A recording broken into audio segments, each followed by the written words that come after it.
Hello NBA fans and welcome back to another episode of the Good, the Bad, and the Ugly series here on the NBA, the week that was. Today will be the 16th episode of this series and we will be analyzing the Miami Heat and what went well for them this year, what could be worked on moving forward, and how I think they'll be doing in the Orlando resumption of the season. Keep in mind, this series will be finishing around the end of July, just before the Orlando resumption of the season, so I'll be analyzing the rest of the NBA season once it resumes on July 30th, and this series will wrap up on July 29th. So stay tuned and let's get right into this episode. The Miami Heat are another team that really exceeded their expectations this year. Coming into this year, I really saw them as, a fringe playoff team.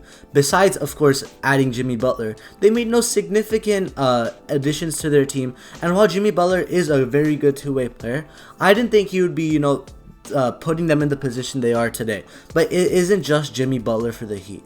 The key rookies that they've added this year, which I'll go into later, along with the emergence of some players within their system, really is what propelled the Miami Heat to where they are currently sitting at third or fourth place in the Eastern Conference. Let's start by talking about Jimmy Butler. Jimmy Butler has been, a disgruntled star across the last few years. After leaving the Bulls, he had horrible tenures in both Minnesota and Philadelphia, and he ended up signing with the Miami Heat. By signing with the Heat, Jimmy put himself in the best position possible. The Miami Heat have been known as a very work-hard culture and, just always pushing themselves to the limits.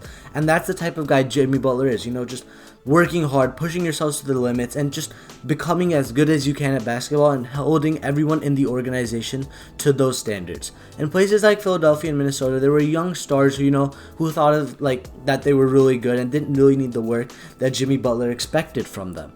However, in Miami, he found himself in the perfect situation with a good legacy left behind by people like Dwayne Wade and of course LeBron James, but also a great coach in Erik Spoelstra who perfectly catered to the needs of Butler in the sense that he pushed him to work harder, and Spoelstra understood what Butler wanted and implemented that on the rest of the team. Butler really proved himself as he didn't really need to be the main scorer on the team. The Miami Heat played very team basketball. It wasn't just dependent on their one star in Jimmy Butler, and another star I'll mention later on. But Jimmy Butler, he was more of the playmaker in the sense that he would do everything. He would pass the ball, he would get down there in the paint and rebound, and just use his great slashing abilities and just become a great overall all-around player. You average around 18 points, I think, 6 rebounds, 6 assists, which are really good numbers. Even though if you think of Jimmy Butler as a star, there are stars that have better numbers. He really played what the Heat want. He played the way the Heat wanted him to, especially in Erik Spoelstra's system. However, why Jimmy Butler really excelled in this system is because of the players he got around him. He got young talent that were willing to work and really hold themselves to the standards that Jimmy Butler expected of them, unlike Karl-Anthony Towns and Andrew Wiggins in Minnesota and Ben Simmons and Joel Embiid in Philadelphia. First of all, let's talk about Bam Adebayo. He really emerged as he became an all-star this year. He was a late lottery pick in 2017. Really, no one really expected him to be at the position he is at right now. Currently for the Heat, I believe he's their second best player, averaging around 18 points, 10 rebounds, and 5 assists a game. He's another do-it-all guy for the Heat. He's a great playmaker for a big man on offense, and he always plays with high energy, high intensity, which is what Jimmy Butler loves. He's always willing to get down in there in the paint, post some guys up, just do whatever it takes to score the ball, but he's also a great passer from the power forward position or even a stretch 5 position, and because he's a stretch 5, he has a great 3-point shot. So he's a perfect complementary start to Jimmy Butler's game, and that gives Bam Adebayo gives Miami a defined star moving forward. I also feel that the Miami Heat added some key rookies this year, including Tyler Herro, Kendrick Nunn, and Duncan Robinson. Let's start by talking about Tyler Herro. He again was a late lottery pick by the Miami Heat this year, but has proved himself as one of the best rookies in this year's draft class.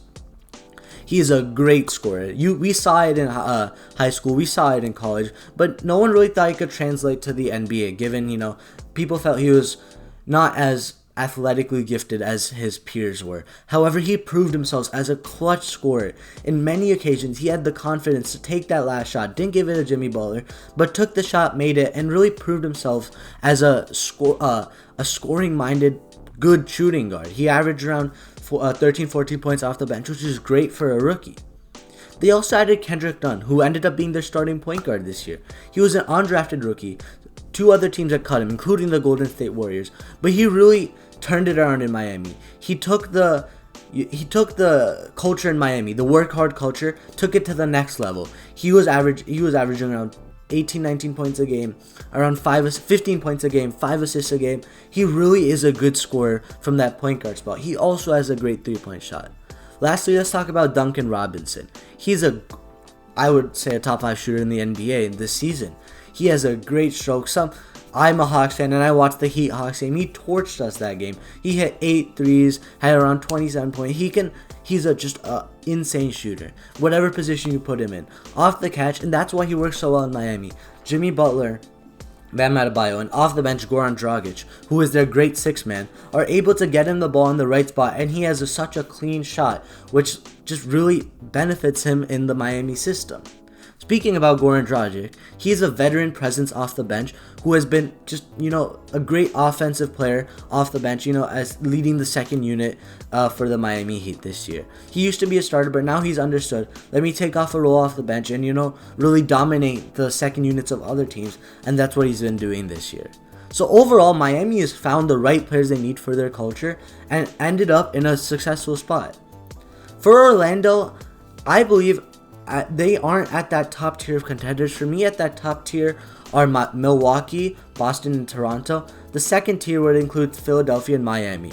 But Miami I think they can make it to the second round definitely. But in the second round, if they end up against the Bucks or the Heat, even though we've seen them, Bucks or the Celtics, we've seen them stop both teams, including Bam Adebayo putting on a defensive clinic against Giannis in the Heat-Bucks game.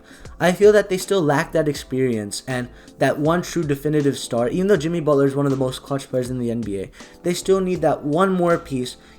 I think they just lack one piece to, take them to that top tier of contenders with Milwaukee and Boston. So I see them going to the second round, which I believe is a success for Miami this year.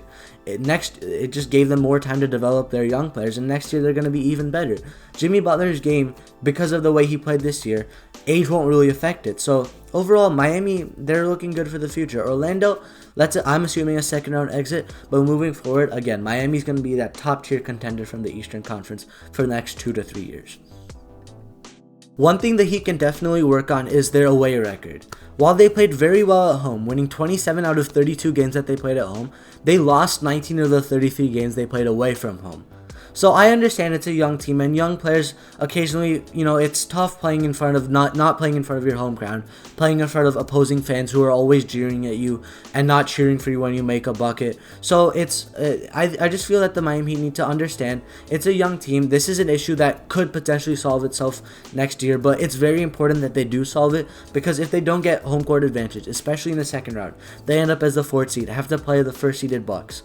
They have to go to the Bucks for 4 games and only get to play 3 games in Miami. So if they can only win the games in Miami, they can't win the series. So they definitely need to work on their away record moving forward.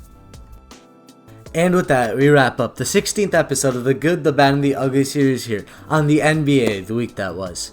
If you enjoyed this episode, as always, leave a like down below, and if you have any feedback for me, comment as well. And if you're new on this channel, please subscribe and turn on post notifications as well. And I'll catch you guys in the next episode of the Good, the Bad, and the Ugly series here on the NBA, the week that was.